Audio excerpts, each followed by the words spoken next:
He conducts research, publishes and presents in the areas of knowledge transfer from global companies to subsidiaries and strategic partners worldwide, but with emphasis on sub-Saharan Africa and Nigeria, as well as on global value chains with emphasis on extending them to sub-Saharan Africa. So he's a well-qualified person to look from outwards, inwards into Nigeria, especially from a business to business and economic perspective, global companies to subsidiaries and strategic partners worldwide with emphasis on sub-Saharan Africa. So I'm going to be challenging him to bring a few more of these international companies to come and invest in Nigeria and in Africa. But let me just tell people on the platform, and I'll repeat this again in the course of today, is that we are trying to achieve four things on this platform: the African Leadership Group, the Nigerian Leadership Series, and we've called it the African Leadership Group because we're really, really interested in leadership in Africa and diaspora, and not just Nigeria, but we are starting with Nigeria, which is our Jerusalem. And what are we trying to achieve on this platform? Number one, begin a process of identifying people and potential leaders who would like to volunteer to be part of the leadership process of Nigeria. We are hoping that as many people as come on this platform will be people who would want to be part of the process of identifying credible leadership for Nigeria, and if they are able, volunteering themselves for leadership. So we're trying to inform and educate and analyze and let people know what is really going on in Nigeria. So that's point number one: identify people, credible leaders for Nigeria. And I'm hoping that some will be on this platform. And if they are not, they may know one or two people who will be able to step in and be part of it. Then agree on criteria. Agree on criteria for leadership. Agree on criteria for leadership. Okay, a lot of the time we've been boxed in with leaders who just emerged or presented themselves, and there was no criteria, there was no review. We just accepted them and we voted for them. So there must be a criteria. You want to be president of Nigeria, there must be a criteria. You want to be a governor, there must be a criteria. You want to be a local government chairman, there must be a criteria. You must fit into a criteria. Nobody recruits into a company without having a criteria and a standard of the people that they want to employ. How come the most important positions in Nigeria, there's no criteria? Anybody, primary school cert, can just step up and say, I want to be president. You must prove to us that you have the capacity, you have the competence, you have the background, you have the experience, and above all, you have the passion, the energy, and the interest to be a leader in Nigeria. Okay, then number three, we want to educate the masses. We want to educate the masses. A lot of the voting population in Nigeria are not educated, and they are therefore not in a position to take right or wrong decisions. We want to educate the masses. We want to inform them. We want them to know what they need to do to select leadership, to get their voters' cards, to be part of the leadership process, to be part of leadership selection, and so on and so forth. And that's going to cost a lot of money, reaching out to the masses, okay, including the youth and the uninformed and the uneducated. We need to educate them. We need to educate them so that they know exactly what to do. A lot of them are not informed, and therefore they're not able to be effective in choosing leadership in Nigeria. So to do these things, we will need quite a lot of resource, money.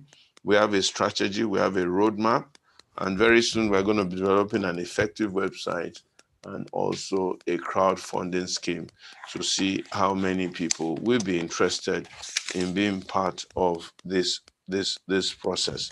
So we'll be reaching out to us. If we can achieve these things, I think we would have contributed our own quota to effecting change in Nigeria and causing some kind of a movement of people who are interested. We will do that instead of folding our arms and complaining. So that's what we are trying to achieve. And I do hope that we will find people who will be able to participate one way or the other in this process. And also, number 4, to get people to participate one way or the other in this process. Do your own little thing in your own little area to effect a change. I'm told that the lady who changed the narrative in Atlanta just went out on her own because she felt aggrieved and kept knocking on doors and insisting that people must come out to vote, and if they wanted, they should vote in a certain direction. And she was able to swell the voting population and caused a change even in America. So we're looking for people who will do something similar, door to door, street to street, person to person, narrative to narrative, and being able to say, you know what, this is what I am going to do to change the situation in Nigeria. Okay, back to our guest today. He established a supply chain innovation center and business incubator center and served as the inaugural director of the unit at the Governor State University in Illinois, where he currently works in their AACSB accredited College of Business. An independent consultant, he worked for Guarantee Trust Bank, Financial Derivatives, Enterprise for Development International, Shell, Accenture, and so on and so forth. He's done quite a lot, and he earned his doctorate from the Ohio State University Fisher School of Business in 1989. Deeply interested in Nigeria and Africa, he has been very, very regular on this platform. Please welcome with me today, Professor Olumide Ijose. Professor, you are most welcome. Thank you very, very much for your support. Thank you for being on the platform, and thank you for accepting to be our guest today. Our theme or our title is Economic Reform, Tribal Politics, and the Extreme of Self-Interest. Tribal Politics and the Extreme of self-interest. So maybe I can ask you, Olumide, to please give us a little bit of a background as to the issues of tribal politics in Nigeria and the areas of self-interest that we're concerned about. But before you dive into that, maybe you need to tell us how long you've been away from Nigeria. When did you relocate to the US? Or did you go through Britain to get to the US? And please tell me why. Why did you leave Nigeria and go to the US? Why did you leave Ibadan, where we all grew up and played football on the streets, ISI, everything, and then escape to the US? I need to know, Olumide. Thank you, Itwa. Thank you, Pastor Itwa. But before I start, let me just make something. You have the floor. Please unmute yourself. I can't hear you. I'm unmuted. Can you hear me now? Can you hear me? I'm unmuted. Okay, good. I can hear you. I think I had a technical problem here. Please go ahead. Okay, so before I start, Pastor Itwa, I just want to make something very, very clear. Itwa, reminded me that I was troublesome in primary school. Well, let me tell the whole world, Itwa was equally troublesome too. I can't believe he's a pastor today. So that's a different story. We can get into that later on. Yeah. As to my sojourn, I left, as you know, I left Nigeria in 84, and then, got my doctorate in 89, came back to Nigeria in 91, and started working with Accenture and, and on and on and on. And then I'm just going to cut the long story short. I wasn't intended to leave Nigeria again, but I got into trouble with armed robbers, somewhere, on the bridge in Lagos. And I just, returned from America for vacation. And still under the American mindset, I had all kind of credit cards and all kind of, business cards in my wallet that the armed robbers took. So the next day they came to my house, so they hounded me. They kept coming every day. The police couldn't do anything. I had to move out of the house for them. This went on for like months. So I'm like, okay, you know what? Maybe it's time for me to go. So I left and came back to America in 2013, in 2003. So I've been back again like now for like 17, 18 years now. But my heart is still in Nigeria. I still like, try to do things in Nigeria all the time. I still write in the guide for the Guardian newspaper. I have like an opinion piece that they publish every so once in a while. And so I worked for different entities in Nigeria off and on. So that's about it. So again, like, it's my heart is in Nigeria, and so that's just got a long story short. Okay, that's interesting, and it's very painful, and I really am so sorry that you are one of these who somehow the environment in Nigeria and the lack of security, protection, and comfort had to force you out of your own country. And more and more, we're getting stories like that almost on a daily basis. Just in November, 9 members of my choir, well, 5 of them really, were also abducted by armed robbers, and they kept them in the bush for 3 days. It was a very harrowing experience. People beheaded, people killed. It's all part of the failure of the security system in Nigeria. So I do truly apologize on behalf of His Excellency, the President of the Federal Republic of Nigeria, and all the other leaders of this great country, that somehow they've not been able to put Nigeria together.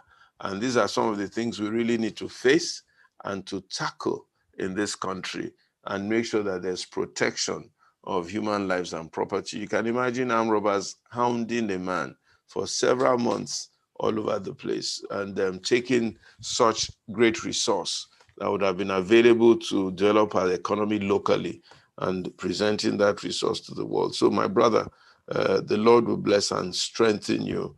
And maybe you can also speak while we're at it to what you think the security forces in Nigeria can do.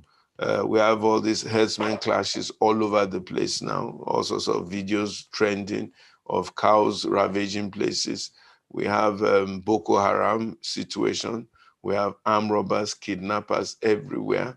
Our security chiefs, they must have done a very wonderful job, I believe, so that the next day they were made ambassadors in Nigeria. It's only in Nigeria that I have ever seen that kind of a thing.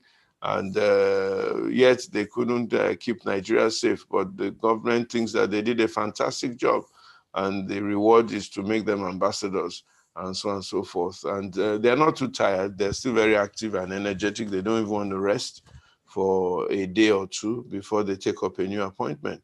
Only in Nigeria do you see things like that. Olumide, what do you think? What do you think the government can do, or what do you think the government should do to tackle this issue of security? Because if there's no security, quite frankly, investments will not come. You're absolutely correct, Pastor Ito, right? But the whole thing is totally connected, right? Until the political system is right, investments are going to come in. Until you get investments coming in, the economy is not going to grow. Until you have enough revenues to invest in security, right? We're just going to be playing, it's not going to happen. It's a question of resources and investments, and the money has to come from somewhere, right? So now if you look at Nigeria today and look at the tax to GDP rate of Nigeria, it's 5%. That means only 5% of the GDP, the production capacity of Nigeria, is going back to the government in taxes. Where's it going to find money, right, to spend on security? So it's an issue of lack of money, lack of training, lack of personnel, but it all goes back to one core foundation. The political system is not right. Until that is right, we're not really going to go anywhere. So we could put palliatives in place and plaster things and talk about state police and community policing, and instant security network, and all of that. Yeah, that's all well and good, right? But ultimately, right, policing requires a lot of investment in people, in equipment, right? In cars, right? In communications, and Nigeria does not have that money to put into that. So this is until we turn the country around, right? Those type of issues are all, they're going to continue. There's just no doubt about it. And as we're talking today, the economic pressures are intensifying, Right? There's climate change, right? There's Lake Chad drying up, driving all those Fulani herdsmen to the, over to this, to the south. So it's not looking pretty at all. But again, right, it goes back to the foundation.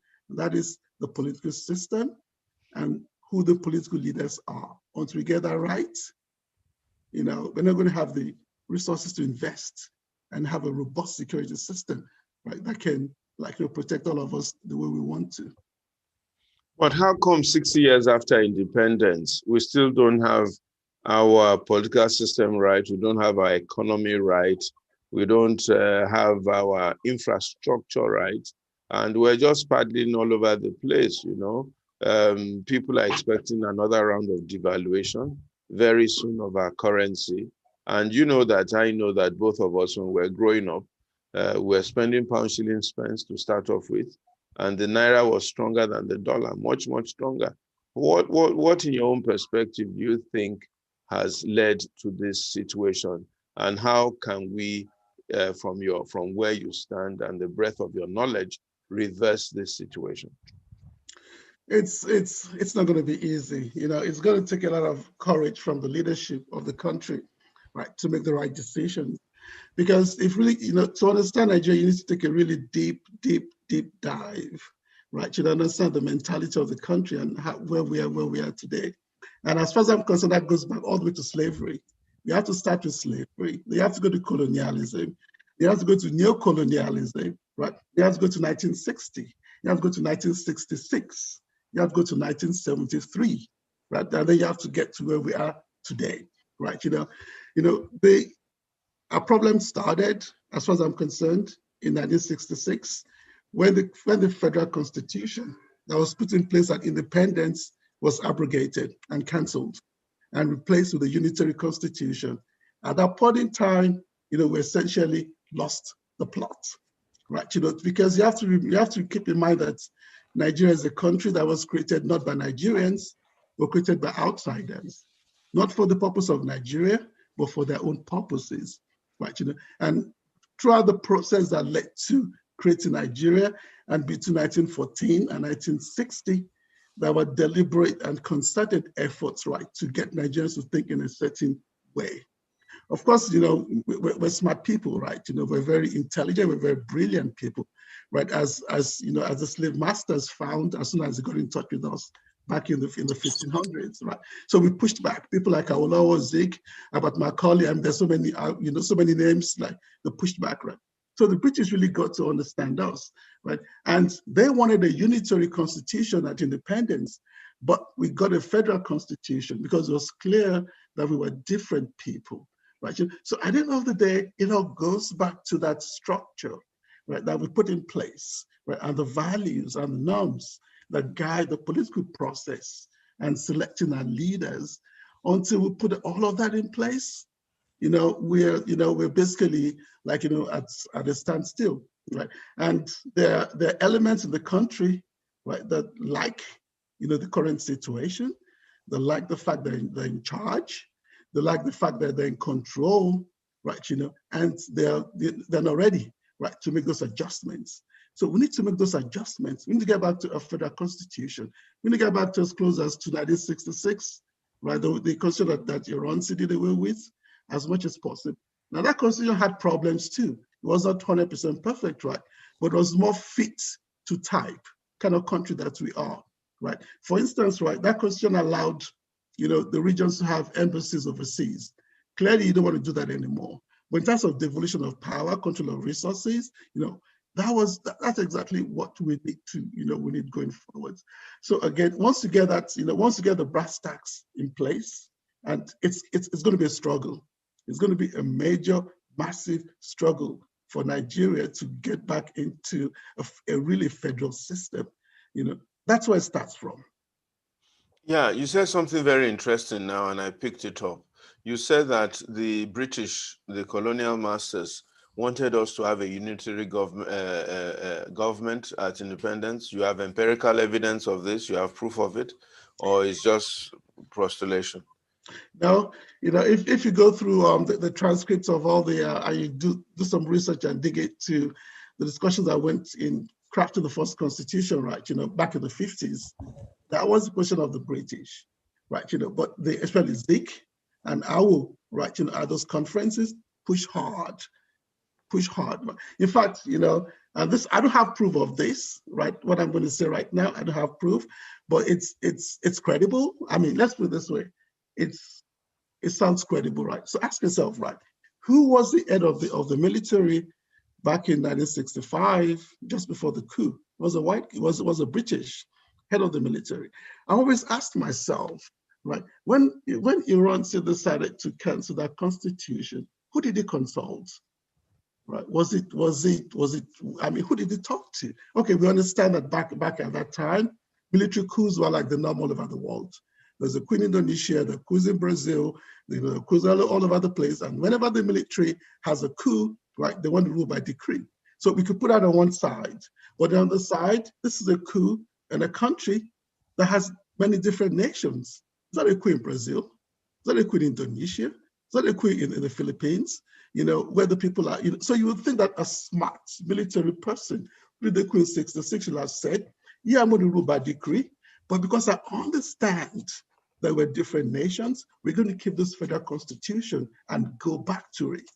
Once I create a kind of order that I think is required to move forwards. But what did they do? They canceled it. So it's like, who did they talk to? Obviously, Awolowo was in jail, right? Zik was, I don't know where Zik was.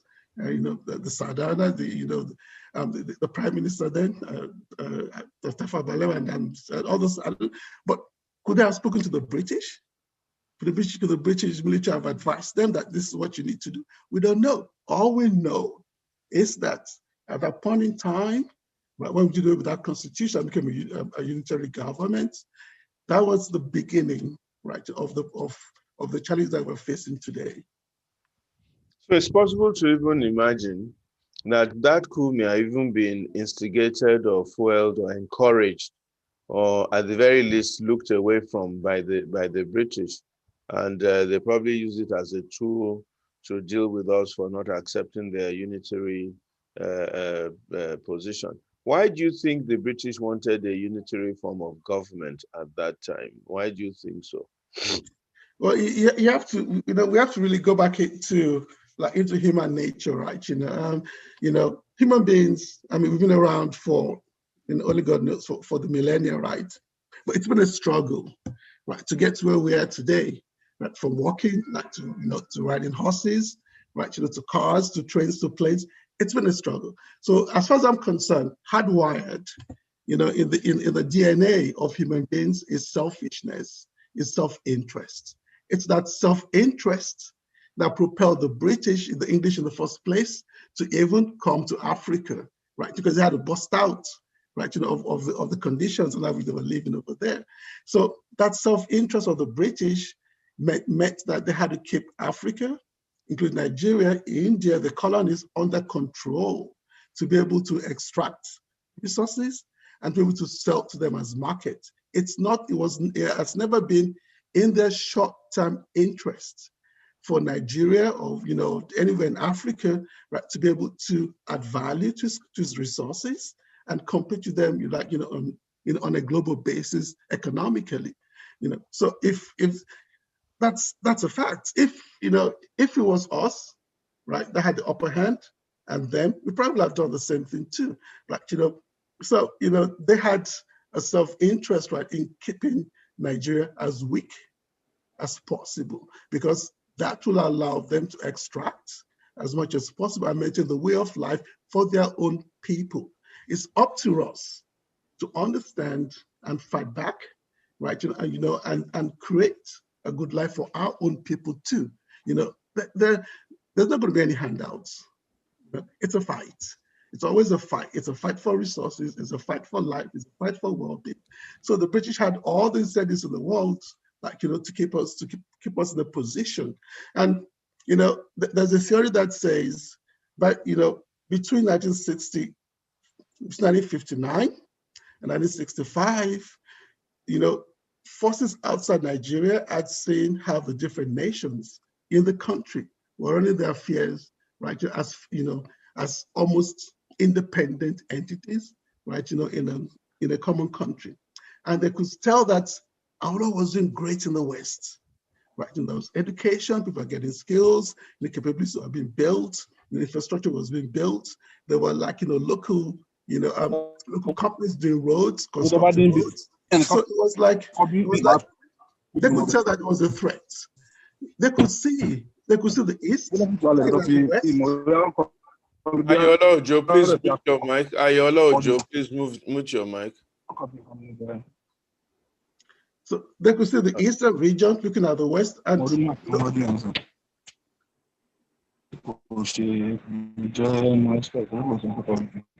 Mr. Ojo, Ayola Ojo, please mute your mic if you don't mind. Thank you.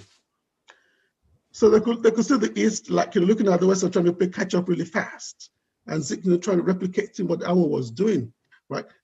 So they could tell. I mean, anybody, like if you're a keen observer, you could tell that if this thing kept on going, this people would be at a point where they'll be able to be more in control.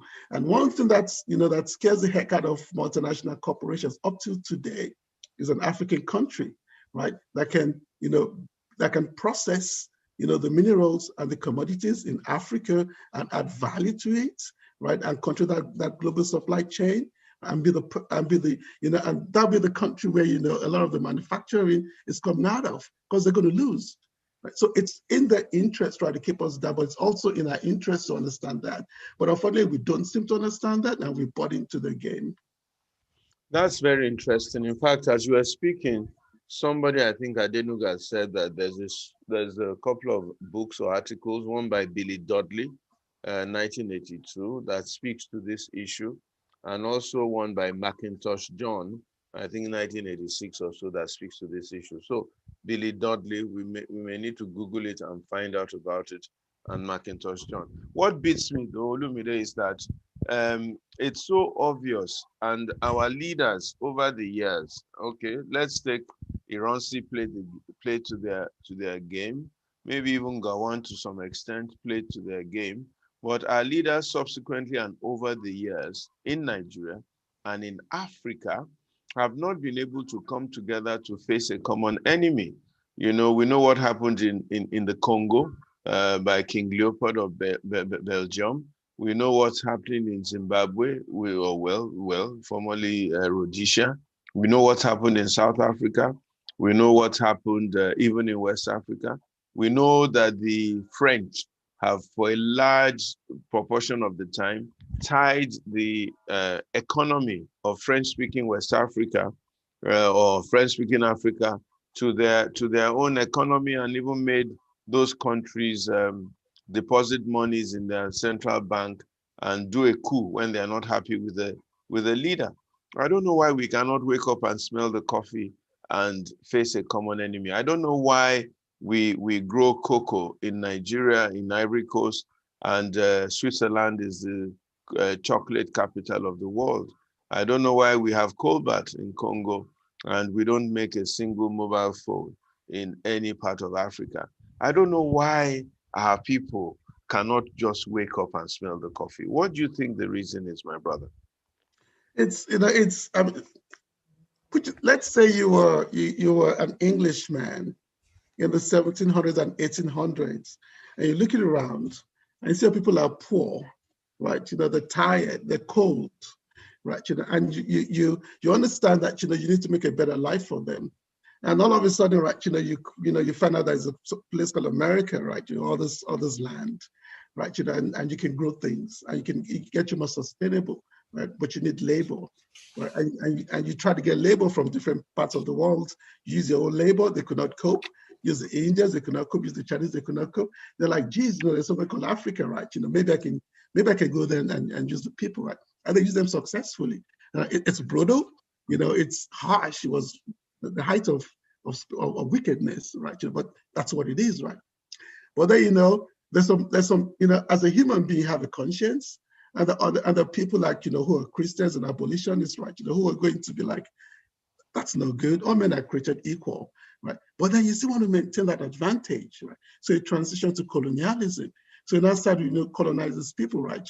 But to keep control, what you need to do, you got to break their spirit, break their culture, break their values, break their norms, let them think less of themselves, right? Let them think all about you, like, make them feel as if like they're 3/4 of a human being.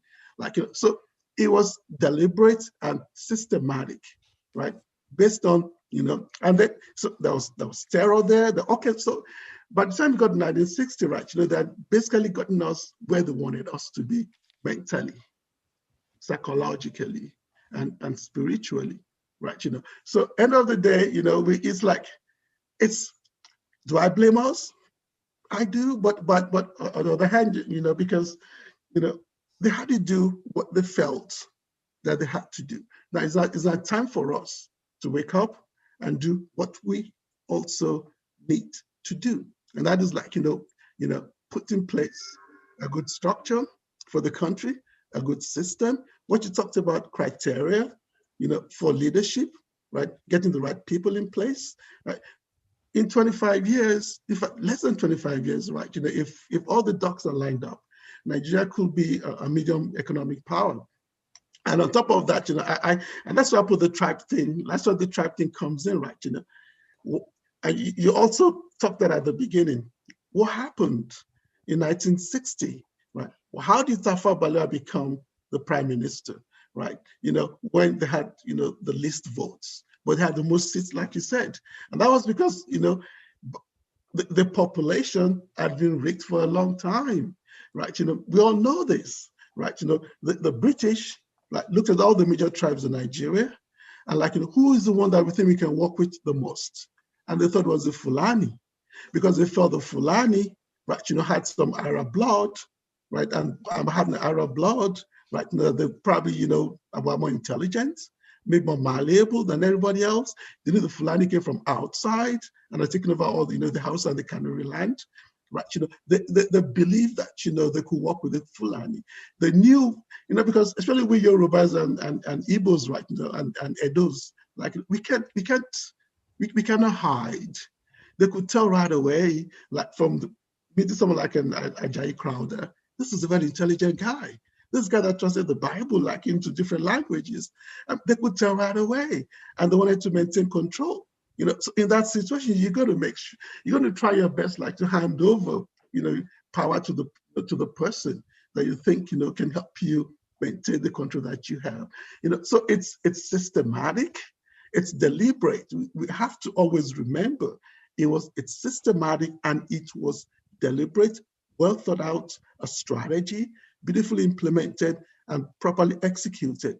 Now it's now in our hands, right, to break it up, and we can. That's very interesting. It amazes me, the clarity of your thought, and it amazes me why the Yorubas in particular and the rest of Nigeria in general have not been able to really wake up and smell this coffee and bring the rest of Nigeria to a table. And why we keep playing this game and playing to this gallery, why we are not able to sit down and fashion a positive and progressive way forward for the majority of Nigerians, and why self-interest, which is part of what we're talking about today, is so paramount in all our thinking and all our dealings, especially without any apologies. For the Yorubas, every time they want to cause confusion in Nigeria, they look for a Yoruba man, they look for a willing Yoruba man to muddy the waters and to scatter the game. Why do you think the Yorubas in particular and the rest of Nigeria in general have not been able to come together to say, you know what, let's sit around the table and force and ensure a common progress for Nigeria? Why do they simply get one Yoruba man and before you know it, the whole thing is scattered? You're a Yoruba man, Olumide, speak to me. Well, Pastor, okay, this is where I look at that, right? And I'll go to 1973. I'll start this, my own analysis started in 1973, right? 73 is when you had the oil embargo, right? The Arab oil embargo, after the Yom Kippur War, after, the Israelis, with American help, like, defeated the Arabs, like when they thought they were going to finally win. And the Arabs got mad, right? And said, okay, you know what? We control the oil. Oil is in the lifeblood of the global economy, right? We're going to embargo oil. We're going to force the price of oil. We're going to destroy your economies. You're going to make your cost of production so high that by the time that finished product gets to the marketplace, the consumers are not going to have enough money, right, to purchase what they normally buy. Nigeria is an oil-producing country, right? So what happened? Spillover effect, right? All of a sudden, petrodollars came into Nigeria, lots and lots and lots of money, and kept going on and on and on forever. The federal government at that point in time, right, and the people at the federal level had to make choices. How are we going to spend this money? What are we going to use it for? In Gowon's time, it did a few good things, right? It built roads and all of, but not enough. But this is where I'm going, right, with this, right? At a certain point in time, the Nigerian leadership decided to monetize corruption, right? Or in fact, to use an American word, decided to weaponize, use corruption a weapon, right? A weapon to, get people under control, right? So you have to look at it from the perspective of somebody from the Sahelian part of Nigeria, right? Dry, everybody's poor, generation poor, right? And you want wealth for your people, right? So you want to make vehicles and pathways, right, for people to get money. That's, it's, very easy. And the money was there after 73 to be taken. But you cannot as a Fulani or Hausa or Yoruba or Igbo, any of the race in Nigeria that was in charge, like start to, embezzle the money for yourself without letting other people, other tribes, right? Because we're independent nations, other tribes also have the same access. So they had to free up and let people be corrupt. So corruption, right, was weaponized. That's why the EFCC, nobody fights corruption. You can fight corruption in Nigeria because it's a tool. So what's happened is that, by doing that, if you've created a mindset amongst people that has gone very selfish, right, such that at the end of the day, it's me, myself, and I. And I can go get to Abuja with a briefcase and get on a plane and get a contract and then execute and get money. Right, I could, so to me that is the answer, right? So it's the fact that Nigeria is one of the few countries in this world that has the amount of money come to the economy, right? At every single day, every single second, that is as corrupt as Nigeria is, and nothing gets done about it. It's just like hey, it's open season.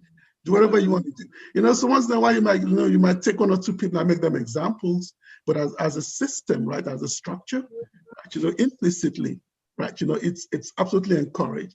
So whether it's a Yoruba man or an Igbo man or whoever it is, right, they can always find somebody, right, and give the person, some contract or some money or whatever, and the person just does whatever they want. But Olumide, the Buhari government, and one of the reasons why we voted for them, promised us that they were going to fight corruption with everything they have. First of all, what's your analysis of that fight of corruption? And why do you think the fight for corruption has not been successful? That's what Buhari promised us. That's one of the reasons why some of us voted for him in 2015, aside from what we thought he had a balanced ticket with a Christian on the platform. And we're hoping that the vice president will be able to influence policy, good governance, which he was known for, and drive the economy in a certain place. But now we seem as though the vice president is not doing much. But last year or so, a lot of his people were sacked, embarrassed. A lot of his powers were sort of taken away from him. What is going on, Olumide, from where you start? What exactly is going on? Well, as long as the elites, right, the elites of Nigeria, the 1%, as long as they're hell-bent, right, on primitive acquisition for themselves, right, because they don't really care. I mean, if the Fulani has acquired money corruptly, and I put the money into investing in infrastructure, like, for instance, building a ranch, right, if they decided, look, if you look at the map of Nigeria, right, you got River Niger, you got River Benue, you got all those River Sokoto, all those tributaries all over the north, right? If Nigeria was America, you know what they would have done to facilitate ranching? They would have built locks on those rivers, right, and piped water, right, from the rivers, right, to those ranches, right, because cows need water, right? The locks would have allowed them to control, right, the flow of water so that the rivers don't run dry, right? I mean, there's so much you can do in the north because they have the land, right? That's in Nigeria. That's the best place to put all the the global size factories because they have the lands there and then build infrastructure, build logistics systems, right? Transportation, railroads, trucking, to take it to the ports and out.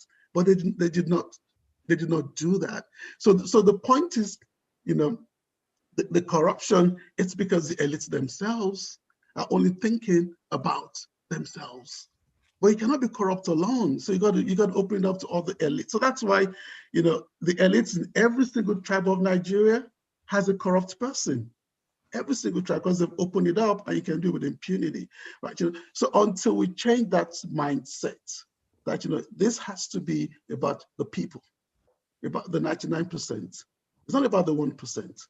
Until we change them, I'll have people with the right mindset making the decisions, right? That it has to favor the 99%. Where it's going to be very, very tough, right? So I'm seeing a question that says that the question about the Yoruba issue has not been answered. So let me back up, right? And so Itwa had said, why is it so easy, right, for a Yoruba person, right, to be used? I don't have any clear answer to that, right? All I can do is look at the Yoruba personalities that have been used and try to say, okay, why was this person used? Why was Obasanjo used? Right? Why was Tinubu used?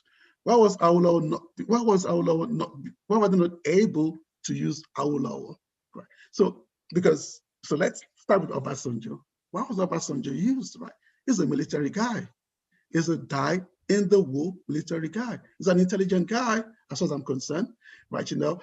I know somebody that really very, very close to him when he left power, right? The first time, who who talked to him and and got him to expand his worldview to become the statesman that approximated, right? But he's a dying-in-the-wool guy, right? So he believes in Nigeria. As far as I'm concerned, I don't know him, never spoken to him before, but just circumstantial, I just like it from observation. He believes in Nigeria's territorial integrity, as far as I'm concerned, as created by the British. Right. So who else would you select? I mean, go back to Bill Clinton, right? And what happened with Abacha and Abiola, right? When Bill Clinton felt that, right? After the communism had been defeated, that his call to fame was going to keep him in history, was to be the president, right, that brought democracy to Africa. And that meant that, all the military regimes must go, not just in Africa, but all over the world, right? So they looked around like, hey, this guy and this two guys, they got to go. But who's going to replace them? They selected Obasanjo, to replace, to be the person there. But, not on, as far as I'm concerned, not necessarily that Obasanjo was a dying-in-the-wool military guy, like, dying-in-the-wool, person. I mean, he's almost 80 years old, so I mean, he was born at a point in time when he probably didn't have any choice, but to be like that, right? So, just an example, right? So I'm not so sure, so picking on Yorubas, it's because, it's, let me just stop there, because that's a very, very difficult question, right, to really get into, but some that maybe I'll think more about that. Next time you invite me, I have some more clarity on that. Okay, next time I'm going to pick you up on that. If you can do the research, I think Yoruba people should really speak to themselves, and they are being used against themselves all the time. Sure, be more convicted Awolowo. When they needed to find a replacement for Abiola, they looked for Chief Shonekon and so on and so forth, and they just keep knocking these Yoruba heads together all the time. And I think this issue of extreme self-interest has thrived, and we need to look back at it and find a collective ethos for a great Nigeria that will benefit every single Nigerian from every part of Nigeria, and make them really become what they're supposed to be. There's more than enough resource for all of us. So Olumide, let me ask you that from where you stand, if you were consulting for Nigeria, if you were advising Nigeria and Nigerians, what would be your advice to Nigeria and Nigerians, and maybe even each tribe, as to what they need to do to bring together a better and greater Nigeria? You know, what do we do? How do we envision a roadmap that will bring about an economically strong Nigeria? Forget about tribes now, and forget about where you are, who you are, where you come from. Forget about dominance of one tribe over the other. Let all the tribes come together and have a common goal of how do we bring about an economically prosperous Nigeria, and a Nigeria where every child is educated, a Nigeria where we can collectively face the colonialists and the outside world and determine our own fate and trajectory in Nigeria, and a bigger picture of a better Nigeria for everyone, and not a Nigeria where you're carving the cake. What would you do as a consultant? You are consulting for Nigeria. You want to advise us. You want to advise the Igbo. What should the Igbo do? You want to advise the Hausas and the Fulanis. What should they do? You want to advise the Middle Belters. What should they do? You want to advise the Yoruba people. What should Yoruba people do? You want to advise the elites. What should the elites do? You want to advise the professionals. What should we do? You want to advise the area boy. What should the area boy do to ensure that we have a strong Nigeria? You know, a lot of countries, some people have come together and charted the course of the country. America, the elders of America came together and charted a course that led America to its trajectory. The Chinese came and said, after they've been embarrassed, after they've been embarrassed with poverty in the 60s, towards the 70s, they said never again will they go through that kind of nonsense. And then they charted a simple course, copy America, use the American template, and do it better than America. Singapore came, one man took over in Singapore and charted a course. Even Rwanda down the road now is doing almost the same thing. So if you had the ability and the privilege to drive a course for Nigeria, and what Nigerians could do, and even your good self, Nigerians in diaspora.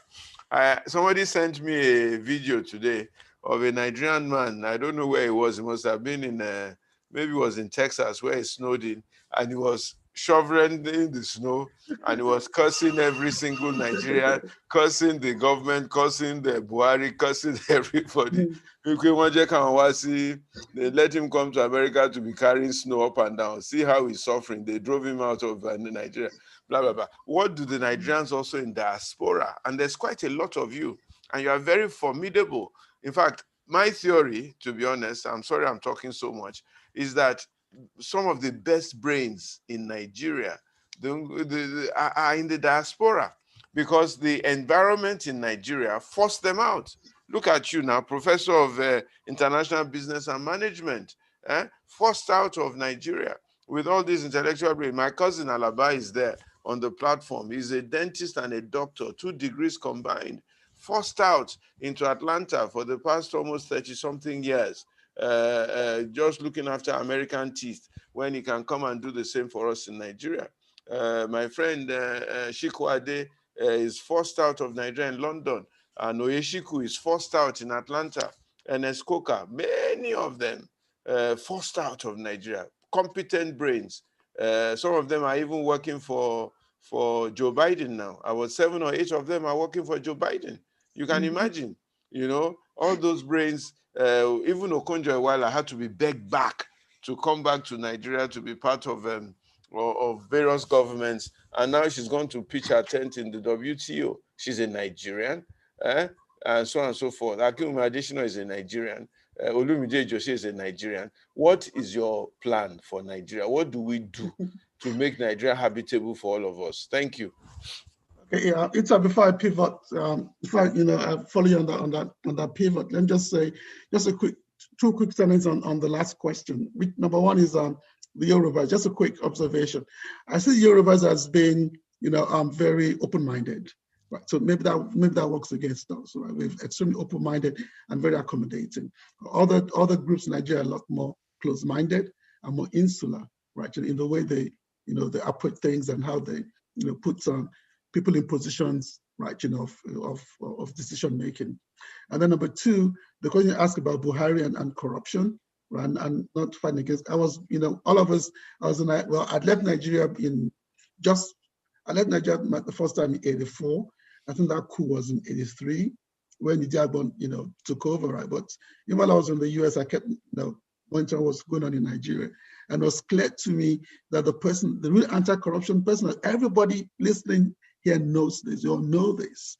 The real anti-corruption person was Tunde Diagbon and not Muhammadu Buhari.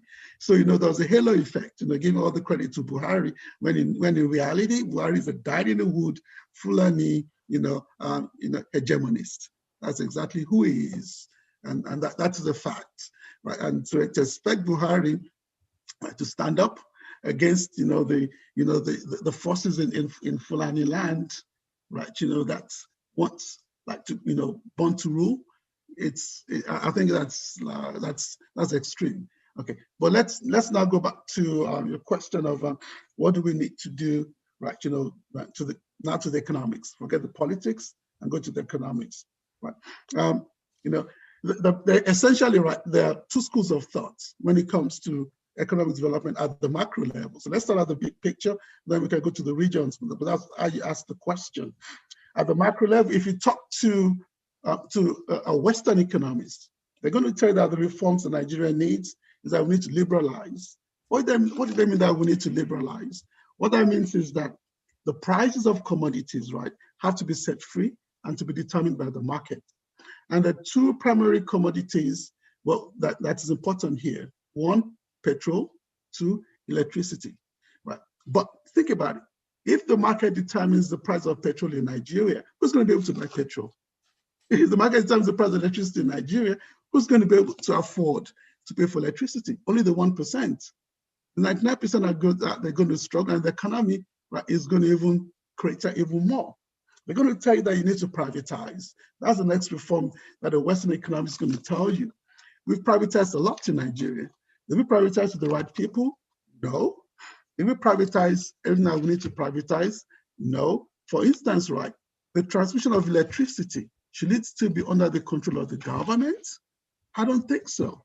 Right? Why does government, insist on controlling the transmission of electricity?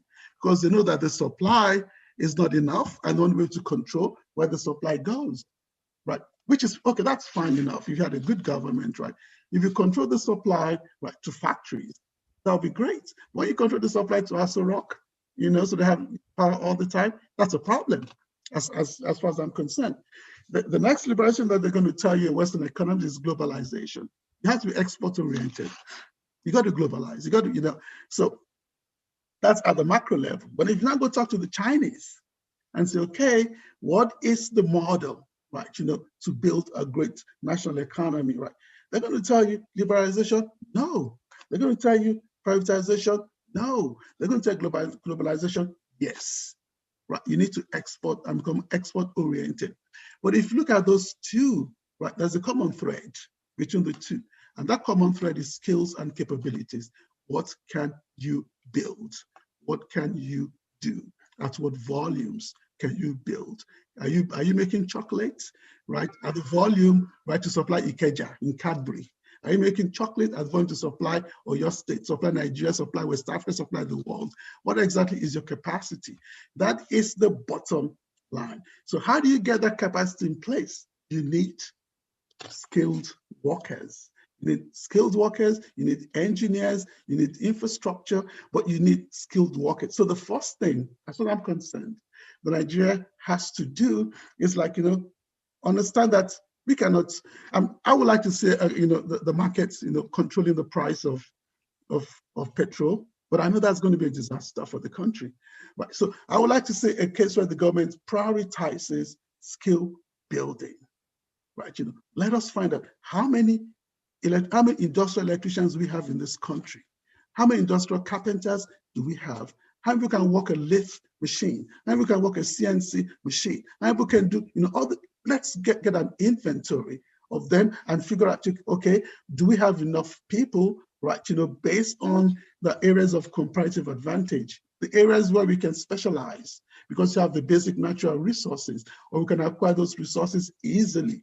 And then we can build capacity, right, and produce, first of all, at Nigerian scale, then at West African scale, then at African scale, and then, Western Europeans. I mean, we're so close to Western Europe that, it makes more sense. If you look, if all the ducks were lined up and everything was in place, the cost of producing like any item from Nigeria and send it to England is cheaper than the cost of producing from China than sending it to England, or from America and sending it to England, but we're just that close.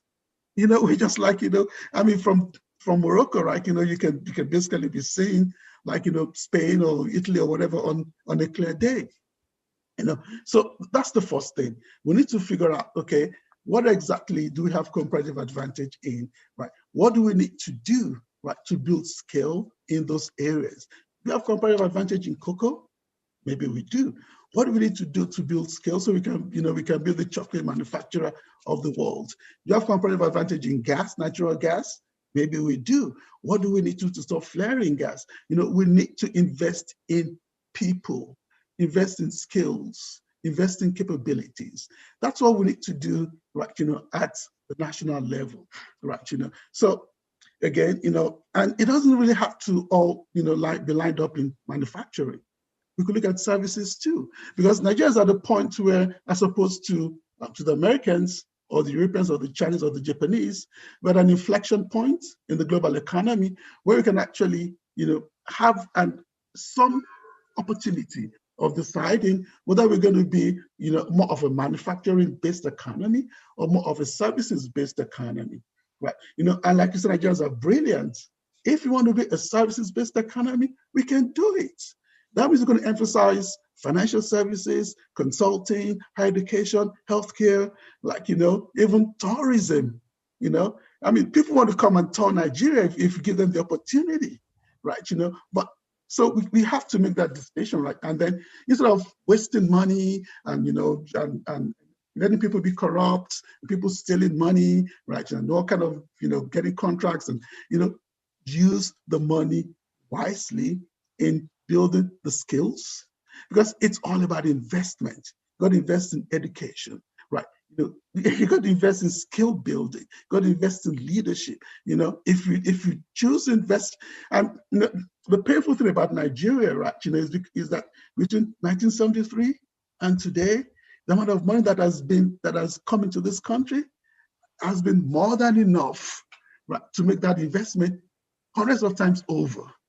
And we should not even be where we are today by any stretch. So that's the perspective, from the national, build skills, build capabilities, look for where we have comparative advantage, invest in that. It will work. You know where it's going to work? Think back to the 70s, right? When oil money first came into Nigeria. Nigeria was still relatively more transparent than it is today, not as corrupt, because the oil money just come in. Right, so that corruption thing was just really, and we had people like Okoti and others that we hear about in the 60s, right? But corruption being a culture, I just about to start, maybe like in the 80s, right? But in the 70s, right, what happened? Volkswagen came here, Peugeot came here, Steer came here, Leyland was here. We're making glass. The Western multinationals will come if we create the right investment environment. They came in the 70s. They'll come again, because inbuilt in their own system too is selfishness. There's a reason why they went to invest in China. They didn't have to go put all the trillions of dollars they put in China, for years and years and years. right? The Chinese forced them to do it, right, by coming up with products that were competitive and cheaper and using the WTO, right, the World Trade Organization and all these rules, all those low tariffs, right, to be able to sell. But again, they went there because they saw an opportunity. There are 200 million people in Nigeria. There are 1.3 billion people in Africa. African economy is $3.7 trillion, right, which is approximately almost as the size of India. They will come, but we just have to make sure that we minimize the risks, and that means you've got to tell them, if you come, your property rights are going to be protected. If you come, you're going to have the skills, the engineers, the technicians, the skilled workers that you need, right, to get things done. Yeah, Olumide, that's very good. We all know what to do, but you'd have a government or governments or successive governments. I would not say that they didn't know what to do. What I would say is that they refused to do it, or they didn't have the skill to do it, or they didn't have the determination to do it. Successive governments. From 1966, or even maybe you want to say maybe 1975. They didn't do it. They knew what to do. I mean, we had governments who knew that our constitution was not right and that it was skewed in a way that it was not progressive. They didn't do anything about it. Even Goodluck Jonathan had a constitutional conference and didn't do anything with the report. I think the Shagari people too wanted to try something like that, and so on and so forth. They've always known what to do. They've had good advice. They've had good economic templates. But when they get there, something happens to them that they refuse to do the right thing, and they don't know what. Even Buhari that we're talking about now, they know what to do. The man knows what to do, but he won't do it. So what do we do, and how do we get in place a government that will do what is right for Nigeria, that will ensure, you see, Steer and all this were able to come in because Gowon, in fairness to him, working with the technocrats who were the super permanent secretaries in those days, created an environment where investment would come into Nigeria. And he distributed this thing. He put Peugeot in the north. He put Volkswagen in Lagos. He put Anamco or Mercedes in Enugu, and so on and so forth. Built National Stadium, National Theatre, and so on and so forth. Built the Eco Bridge, and also laid the plans for the Third Mainland Bridge, and so on and so forth. He did some things to attract investment. He could have done much better. It was he that said that money is not our problem. Instead of then investing for the future, we started spending money on electronics and Ijoshi and what and all those kind of things, because he felt that people should enjoy part of the money, just blow up inflation and so on and so forth. Okay, and then made the mistake to say Nigeria was not ready for democracy. He could have changed the constitution, but he didn't. Okay, so how do we get a government that will now come and change the constitution? Obasanjo, that you spoke about, cannot tell us that he did not know that that constitution he was leaving behind in 1979 was doomed to fail. It wasn't going to work. Okay, it wasn't going to work for the benefit of Nigeria. He didn't change the constitution. Goodluck Jonathan didn't change the constitution. They all playing lip service to this thing, and they're just going there and writing their own checks for themselves. How do we ensure that? And then there's this also culture now that some people think that leadership is their right. How do we come about a situation from your own perspective? Number one, how do we, sitting on this platform, with the influence that we have, how does the area boy, how does the Fulani man, how does or the Yoruba man or the Igbo man or whatever, how do we come together and get for ourselves the right kind of people to lead us? Now they're touting all sorts of names. Okay, so we want Goodluck Jonathan to come back. Okay, with all due respect, I don't know why. Okay, 6 years ago we shouted him out of Aso Rock. Now, are we saying that after 6 years he's a much more brilliant man, a firmer man, a much more determined man, or what? Or 200 million Nigerians. There's no other person that can that we can allow to give a chance in Nigeria. Okay, so these are the things I'm talking about. How do we all work together? At least some who are well to ensure that we have the kind of government that can bring transformation in this country. That's really what I want to hear.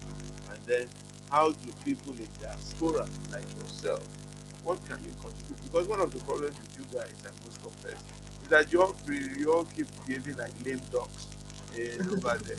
You're in the diaspora. There's nothing Afewale want to come home, Lele, Amroba, Boko Haram. After I'm like, this and that, we are not coming, this and that. Well, you are Nigerians, okay? A lot of the money that develops, I know you do diaspora remittances, but a lot of the people that develop India, develop Chinese, develop Singapore, were diasporans who came together and said, let's go back home and do something. So talk to me a little bit. What can we do?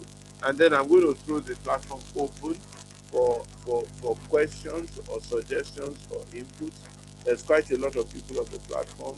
I don't know if they want me to mention their names. Mrs. Tika Akonde, I welcome you, former Minister of Trade and Investments. Thank you so much for coming on the platform today. And a few others here and there. Jimmy Morgan, thank you. I see you right there on the platform. Blessing, it is well with you. It is good to see you. Bimbo Ashiru, former commissioner in Ogun State. Your sister is on the platform. Olumide Tokunbo Fagbemi, she's there. I see her hiding there on the platform somewhere. Sonny Nebi, God bless you. Whoever has comments, Abiola Osonya, where are you coming from? It's good to see you on the platform. Jovita, thank you very much. My uncle, Chief Olayinka, thank you so much for being on the platform. Ilhoma, I see you. So whoever has any questions, Jibura, God bless you, should please bring them forth. My Viscountess, you are hiding, but I see you. Aswirime, God bless you. Thank you for being there on the platform. So whoever has any questions, so please begin, raise your hand or type in your questions so that we can quickly take it before we close the program today. So Olumide, please help me to answer this my question so that I can then open up the platform. All right. Okay, Pastor. So let me quickly just start with the Constitution, because we need to, I'm not going to say what most of us don't know, right? That Constitution, right, has several time bombs, right, that are militating against the progress of the country. The most important one is the revenue allocation formula, right? It's, as we all know, right, revenue is allocated based on land mass, population, and local government. Right. That to me, why would, and we all know that the population was rigged. So the foundation is the population. It's rigged. That not determines how many local governments you have in the state. Nigeria is Nigeria. The way they, was shipped out of the Berlin Conference, where they, drew the borders without any black person, right, being there, right. The top is wider than the bottom. So land mass. So somebody said, you know what, let's build on this and use it as a way, to be able to extract revenues, right? I call it creek dollars, from Niger Delta, right? Extra revenues, to our parts of the country. That is extremely unfair, right? It's a moral hazard because it's a disincentive, right? For anybody, right, in certain parts of the country to really want to work hard, because you're going to get the money from the center. So that has to be blown up. There are many other ways. You want an equitable distribution of revenues, right? From the federal to the states. But there are other ways, other formulas that could have been used, as opposed to very, very simplistic and very, very simple-minded and mass population and local government. That to me is so elementary. There are many, many ways you could achieve at a more equitable formula for distributing money that will help the disadvantaged, right? To and we know people in the north are very are poorer than anybody else, right? Help them at least to be able to live better economic lives. So So that's number one. That's just about the Constitution and why, it has to go. It has to, at the core of Nigerians' problem, right, is the Constitution. At the core of the Constitution are the people, right, who don't want it to change for whatever reasons they have, and they're playing with fire, right? Because that Constitution has created an environment, right, that is not attractive to investment, right, and it's creating more and more poverty. And one thing that injustice does, that injustice by itself puts in the lever for its own destruction. Because injustice leads to wickedness. Wickedness leads to poverty, and that leads to misery. And human beings, after a while, are going to rebel. They're just going to rebel. And you cannot tell me that Nigerians that we're so used to suffering over the millennia that we're never going to rebel. I mean, so what happened, with hashtag #EndSARS, right? I mean, we've seen it before, So, they should better put on their thinking caps, right, and get with the program and understand that they've created a situation that if it doesn't change, it's going to explode, right? And then you have the whole climate change thing that's putting pressure on the climate and causing the north to become dry and people fleeing south, right? And that's to ride Okada or to be Fulani herdsmen. That's another time bomb on its own. And climate change is here. As we're talking today, right? The Western world, just for its own survival, has made the decision that they're going to decarbonize, right, the globe.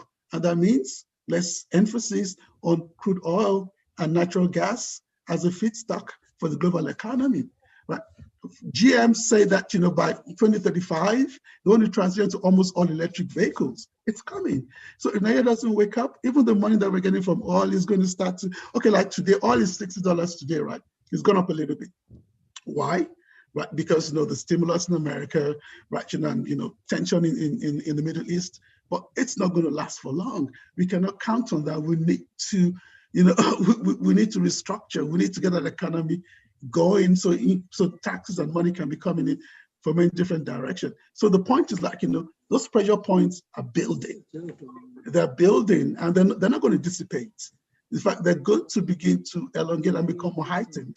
So if all these guys who don't want a sovereign national conference to take place, whether it's so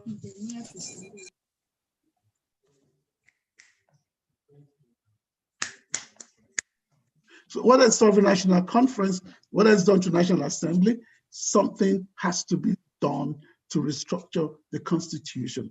Something has to be done to put in the values in the political system, those criteria that Ijose talked about, right? So that, if you want to run for political office, right, you're vetted against, look, we talk about godfather and godmother as if it's bad in Nigeria. We talk about Tinubu, say, okay, you go for Senate, you go for, it happens in America too, right? I mean, but the point is the person, right, who is trying to champion somebody else through the political system is a person of integrity, is a person who loves this country, is a person who was honest. Obama, right, used to be a community organizer. He came to the grassroots. He never stole a penny in his life, right? He's never been corrupt in his life. He understands what, the values and the norms is required to be for leadership. If Obama sees somebody and says, okay, I want you, right, to run for office, it's because he's seen himself in that person. Not somebody who has stolen all the money and is not saying that you go do this, you go do that.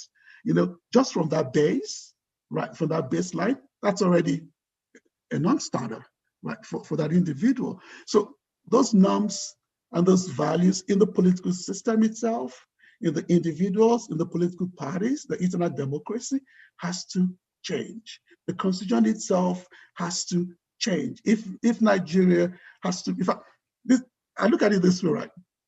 In the best case scenario, Nigeria should say, we were formed by Westerners, by foreigners. Let's form ourselves. Let's have the courage. I know it's not going to happen. Let's have the courage of having a conference and ask the simple question I was asked in Brexit, in or out? Are you in Nigeria? Are you out of Nigeria?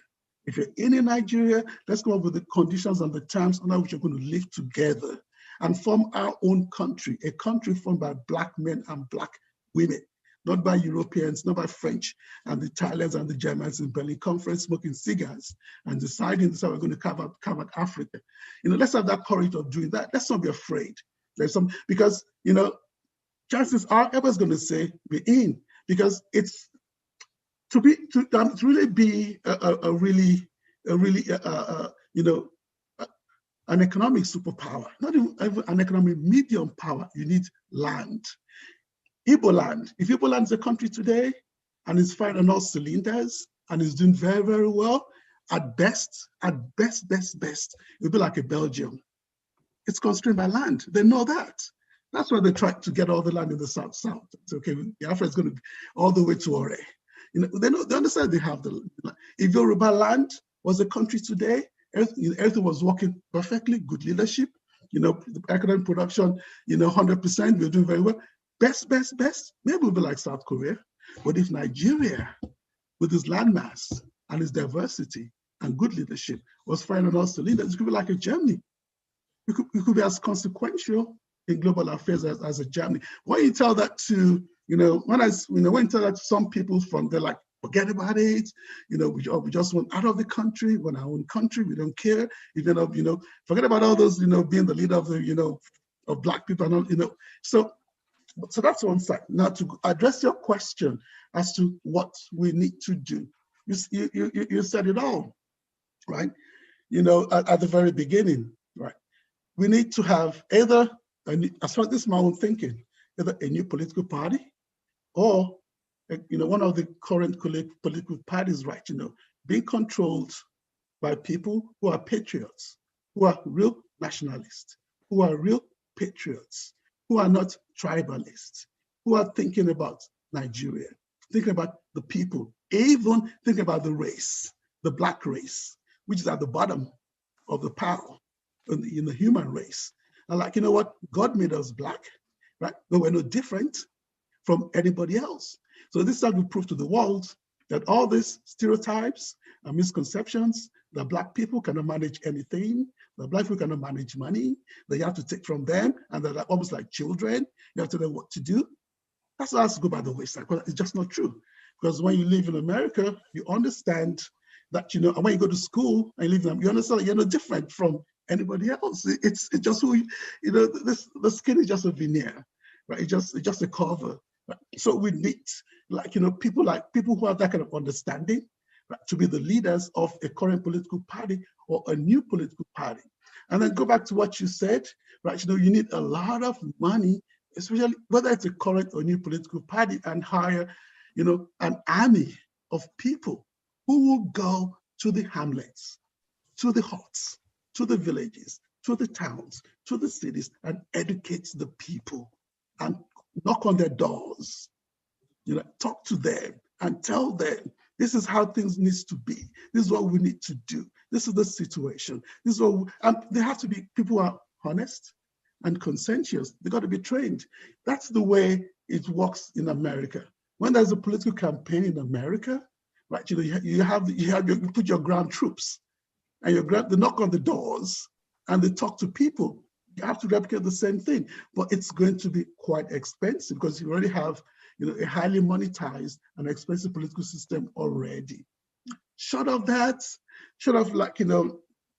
political process being formalized in a political party that's led by real patriots that have the resources, right, to invest, to educate the people. Because somebody tells me that if you educate Nigerians, right, and they just understand, what the deal is, they're going to vote for you.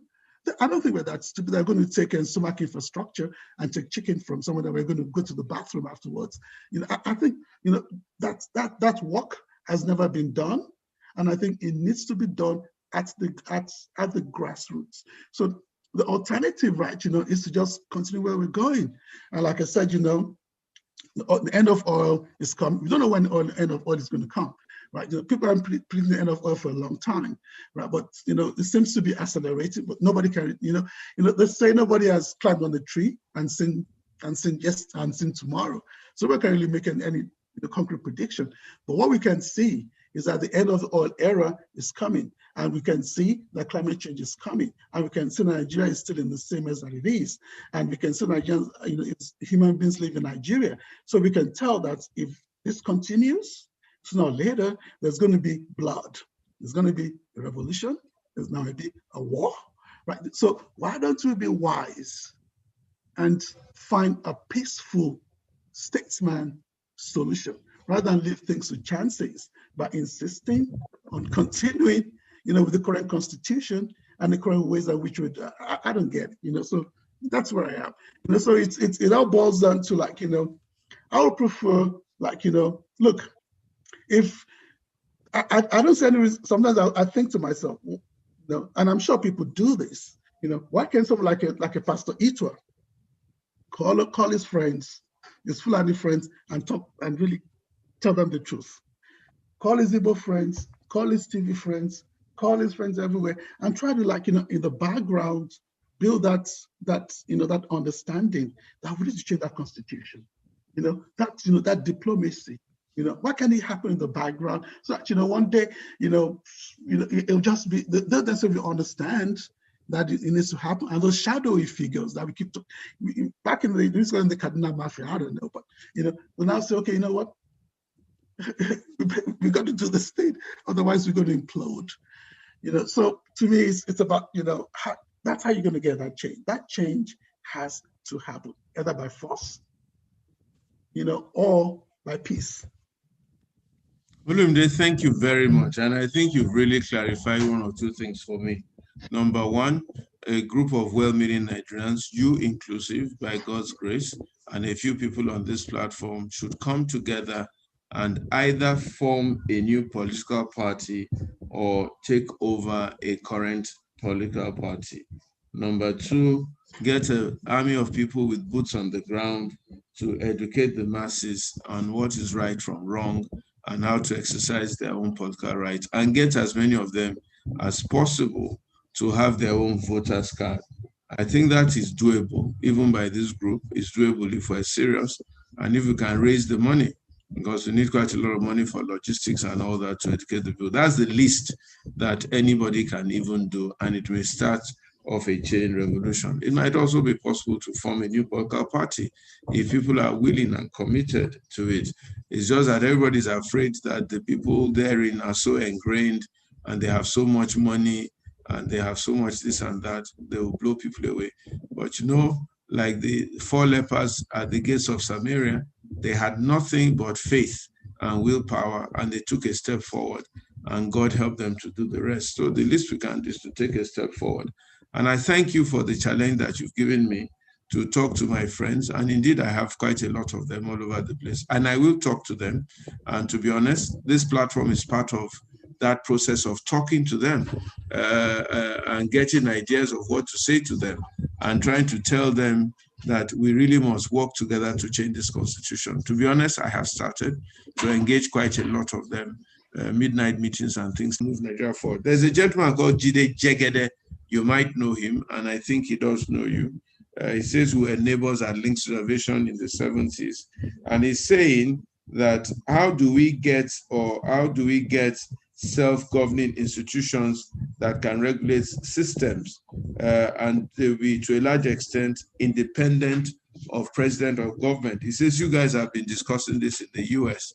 Do you want to speak to that?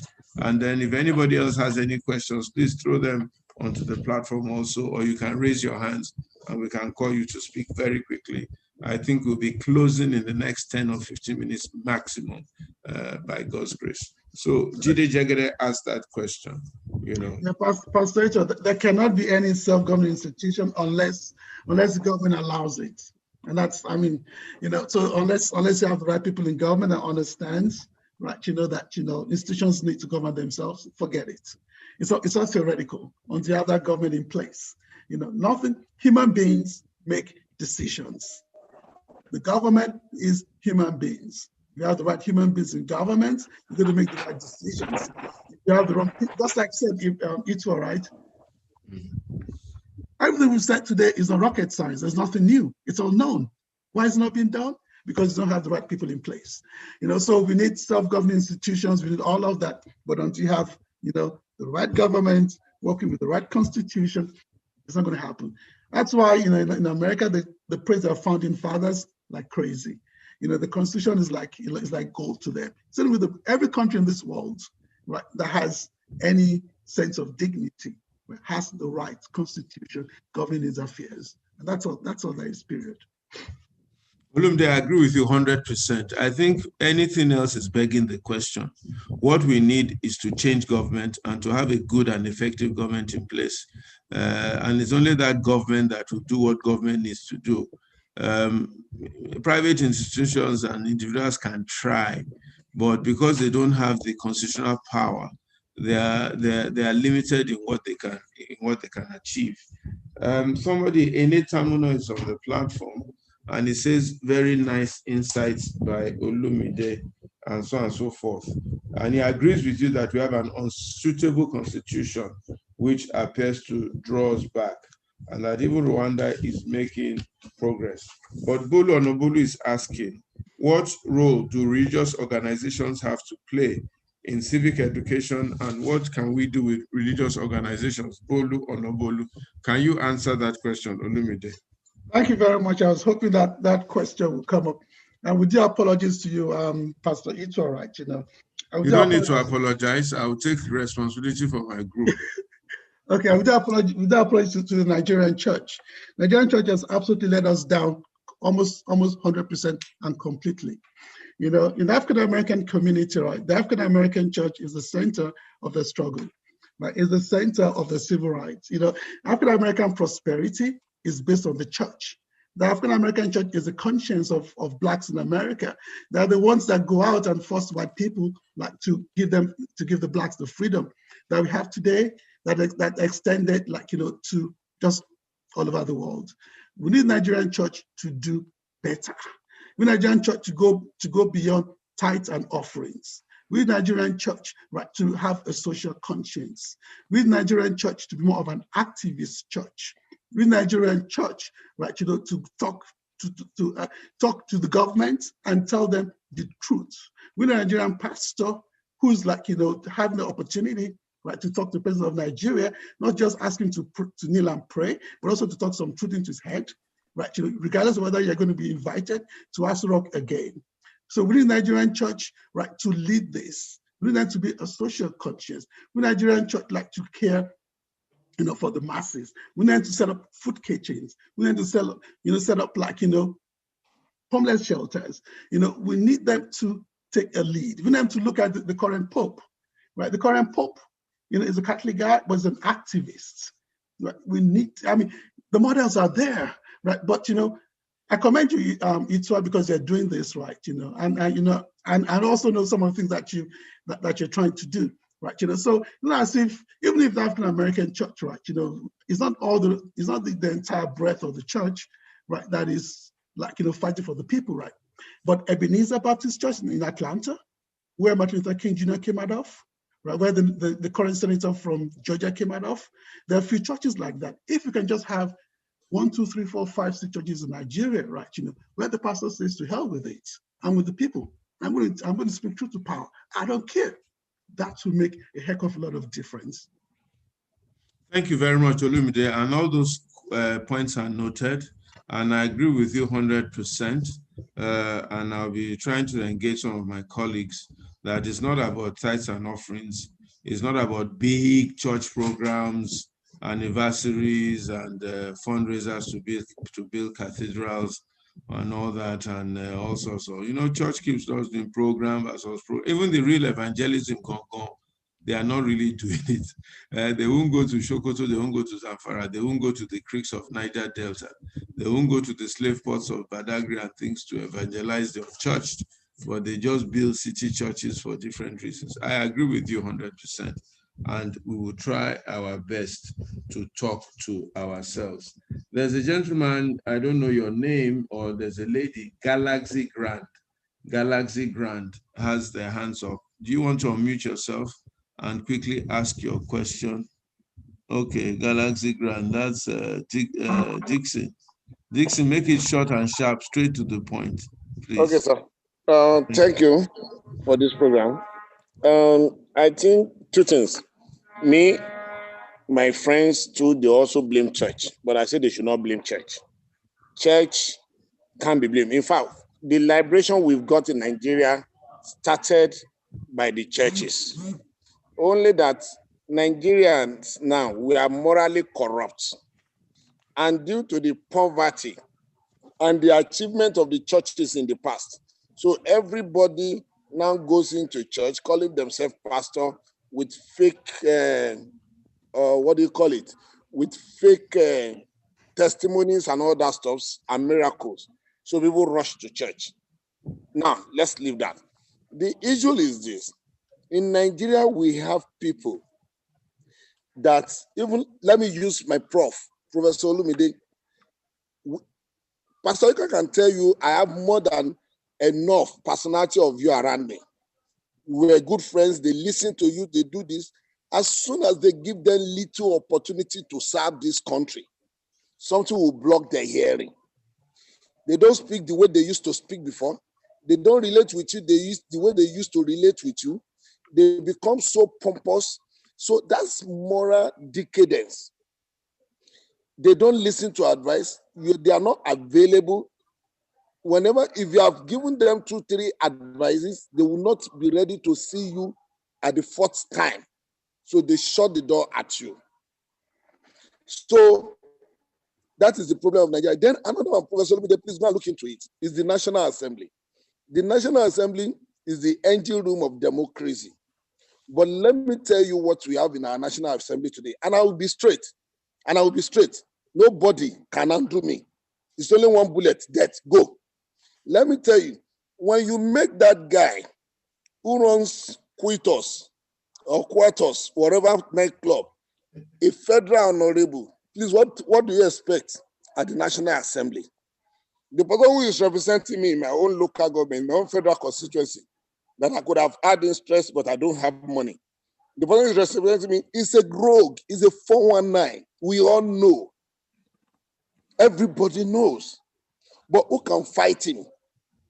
Like people are saying, I should come and contest. I said, whoever that will contest against that guy, he will kill him. So what I'm saying is the quality of the people we send to the National Assembly, they are rogues. Now let me use this platform and let me beg Pastor Ijose Godalo to please write it down, that he should use his connection to speak to the party leadership and his friend. Anybody who does not have a good background, they should do a background check for his money to contest for a National Assembly. Let me tell you, some of your friends, Pastor Ijose, I will not mention their name. Some of them are governors. You know what they do? Even when you say you want to go and, you know, I'm a politician, I practice 100%. Even when you say you want them to go and register at polling booths so that they can vote, you know what they do? They have some certain people they have given 1,000, 2,000, 3,000. Go and write your name, go and register and come and collect money.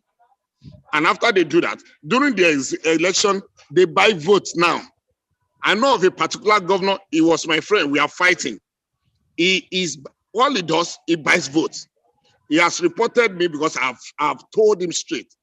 And people say I should go and say sorry to him. They buy votes without mentioning him. It's all right. It's all right. It's all right, Dixon. Let me round it up there. Let me start because of time. We need to take another person's question. Yeah, let me start because Dixon. of time. Pastor just say, Olumide, respond to what Dixon has said very quickly, and let's move on to 1 or 2 more questions. Oga Dudu, I see you there. No headache today. So, Pastor, it's all right. I'm a committed Christian. I'm committed to Nigerian church. Let me give Nigerian church props. Nigerian church has done an excellent job in making people born again. When somebody is born again, the heart is right. They may backslide, but the fertilizer. I mean, it's all they need to do is hear the right message, right? Not just Christian message, but what we're talking about today, and they'll make the right decisions. And 100% props to the Nigerian church, right, for emphasizing going out and telling people about Christ and being born again. Just need to go to the next step. As for National Assembly, we all know that they're corrupt. That's why everybody's talking about the Sovereign National Conference, and I just leave it at that. Okay, I'll take just one more question. Okay, Email Ufot wants to ask a question, but before you email, just wait a second. You'll be the last question for tonight because I really would like us to close. I don't want us to take too much time. Tony M had been putting up their hands. Who is Tony M? Okay, Tony M, thank you. Unmute yourself and ask your question very quickly, Tony. I think it's more a comment about the Constitution. Okay. And I think every single Nigerian has a responsibility, especially for those of us who have house helps, drivers, because if you start to educate those level of people in your circle, because they work for you, they should be able to take that information back to the villages and interpret and tell them about the Constitution. I think that's one of the starting point for us to actually get people who are not on our kind of circle to actually understand that there is a constitution and they do have a right. Thank you.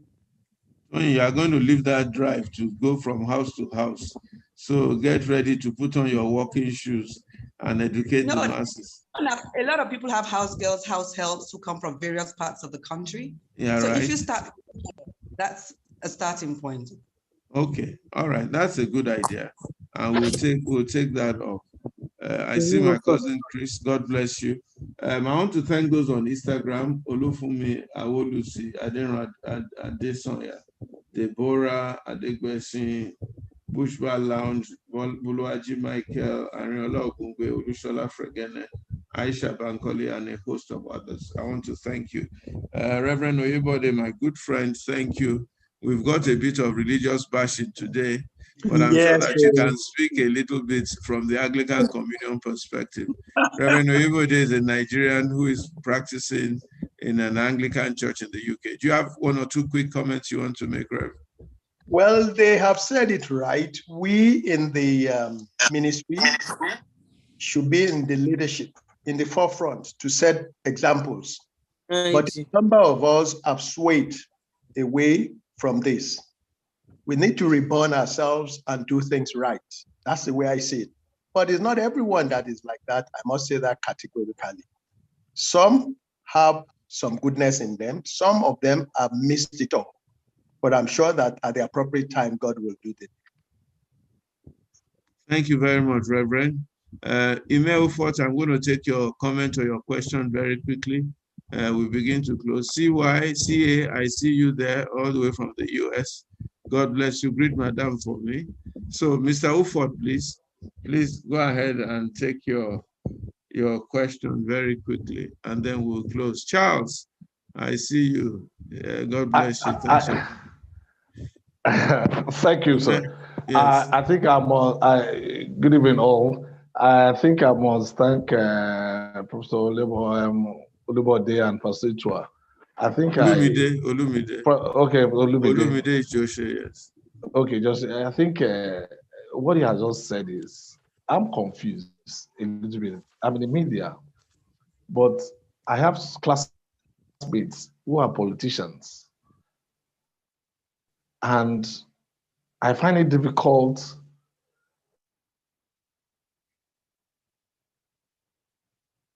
to marry what they sit at the house. Okay. Can you marry what you have just said in this place? And then when you enter there, it's something else. I believe strongly too that the church, I am disappointed by the church, but I'm not disappointed by God. I think because I remember in my younger days, the church was a place that you cannot go in there to enter to say anything as a politician. It was desecrated. It was like, hello, you can't do that. But today we have missed it. And at times I just begin to wonder, just like you said, people will, I think the church should have been a platform if they could come together. But I wonder if they will come together to form a political bloc. I think they will listen more to Pastor Itua. Because even the so-called pastors, they know who is who. They know themselves. They know the counterfeit and the fake.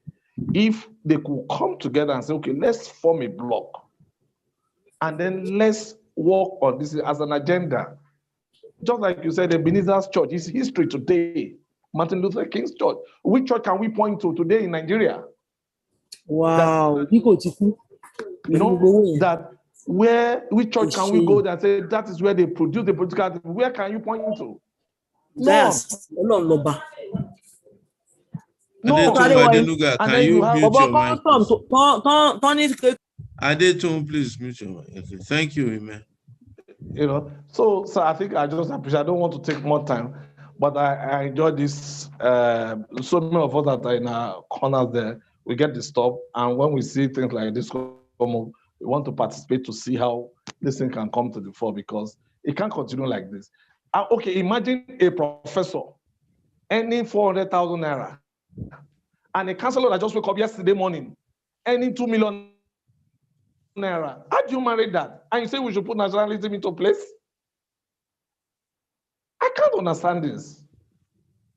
People are dying every second. Yes. Thank you, man. And you say pray. In fact, they will say pray for Nigeria. I'll tell my wife, let me keep quiet. Let them change themselves first. So it's I don't know. Pray for people to steal more. Okay, Dudu, you want to ask a question? Thank you. Okay, go ahead, Dudu. Very quick. Thank you, man. Let me take Dudu very quickly, and then we'll close. Yeah, I want to thank you, Pastor Itua, for setting up this laudable platform, and I want to thank Mr. Olumide, our guest speaker. I hope he'll come back again to address some of the issues that were raised here. Especially the area of the roles of individuals in their community, representing their community, their tribes, in setting us back politically, partnering and making terrible inroad to enable some tribes to dominate, or some political class to dominate the whole of the country. Thank you. Thank you very much, Dudu. Thank you very much. That was a headache-less free comment. God bless you. That one didn't cost you any headache. Olumide, I'm going to ask you to make your final comments. But next week, we're going to be having another friend of mine, Yusuf Pam, LLB, LLM, Managing Partner, JY Pam & Co., lives in Jos. He's going to come and give us the Middle Belt perspective.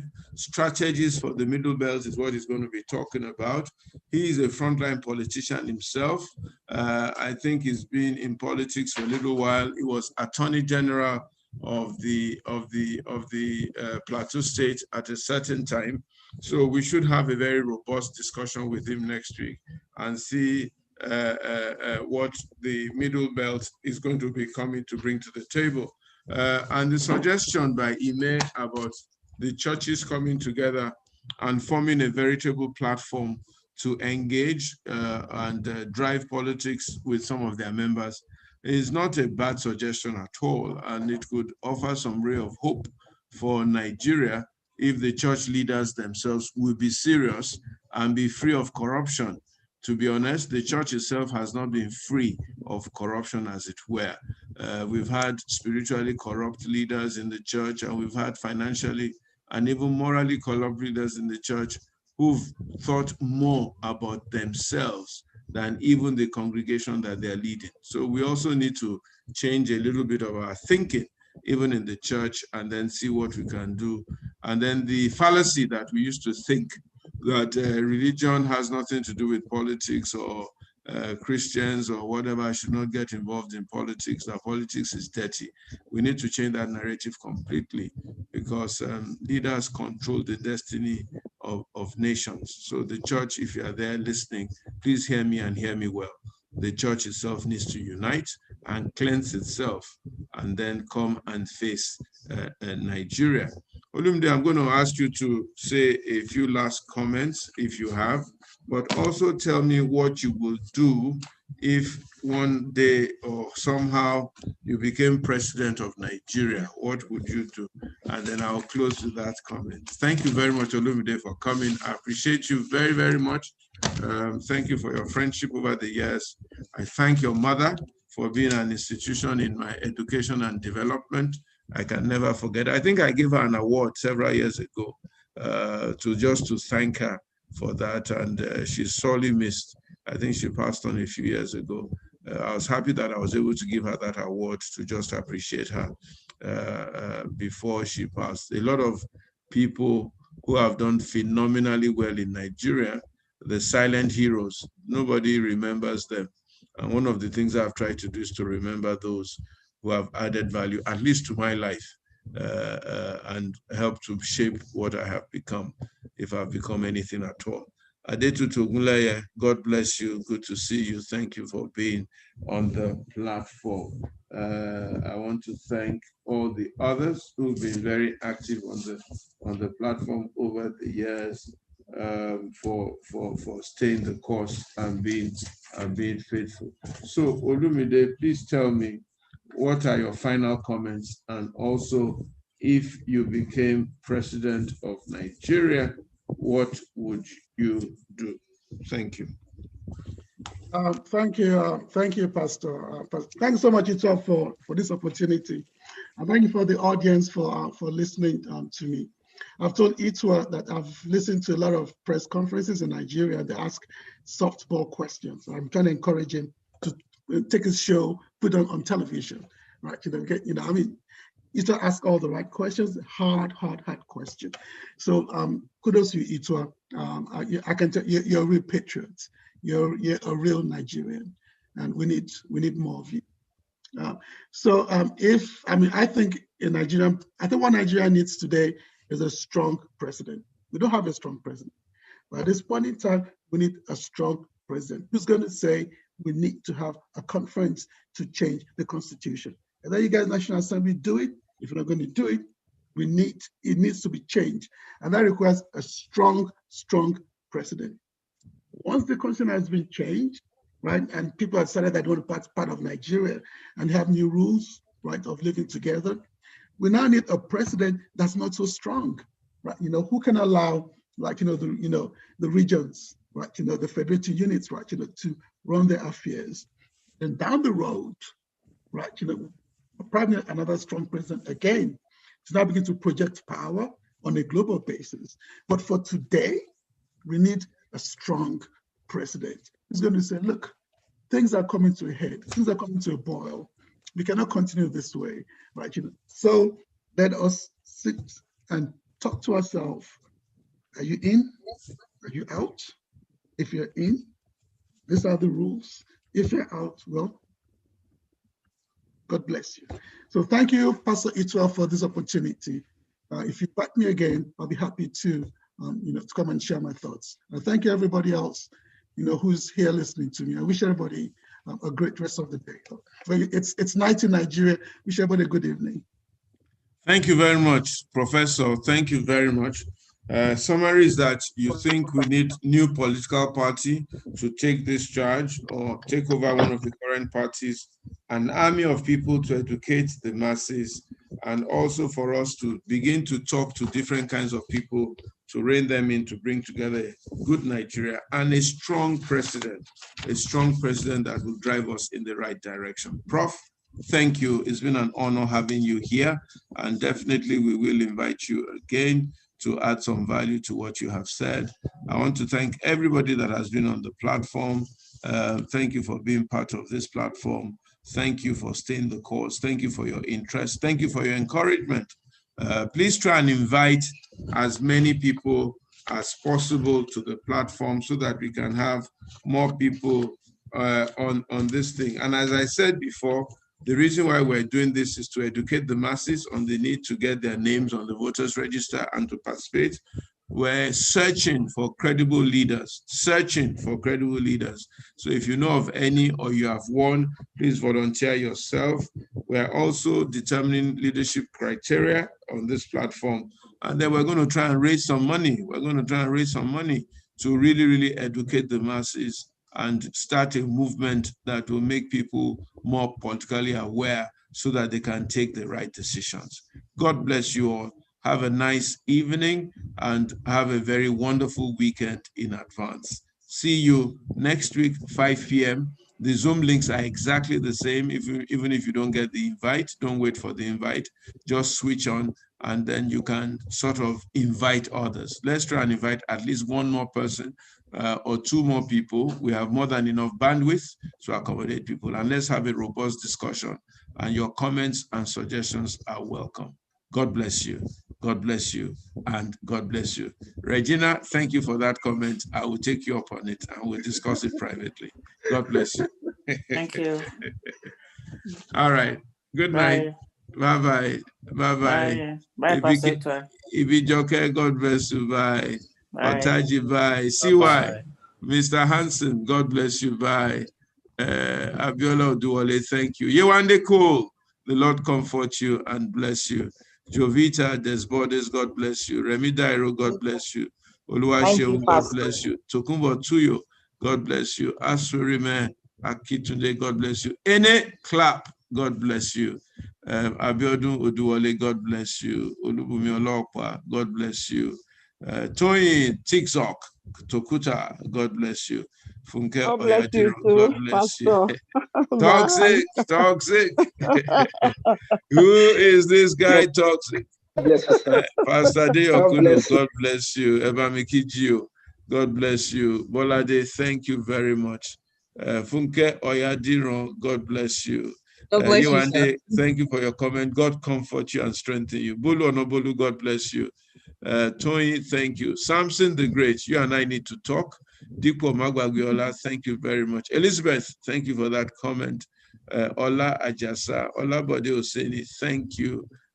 Thank you very much. Bumi Olaopa, thank you. Mrs. Ojo Uduomo, thank you so much for being faithful. Titi, thank you very, very much. I'm grateful to you. Adiolu Ale, campaigning for Jesus. Shegun Showande, thank you very much. Grace, thank you. I appreciate you. Thank you so much for being on the platform. God bless you. See you next week and make sure you are there. God bless you, Shola, in Jesus' name. Thank you. Amen. Thank you, Pastor.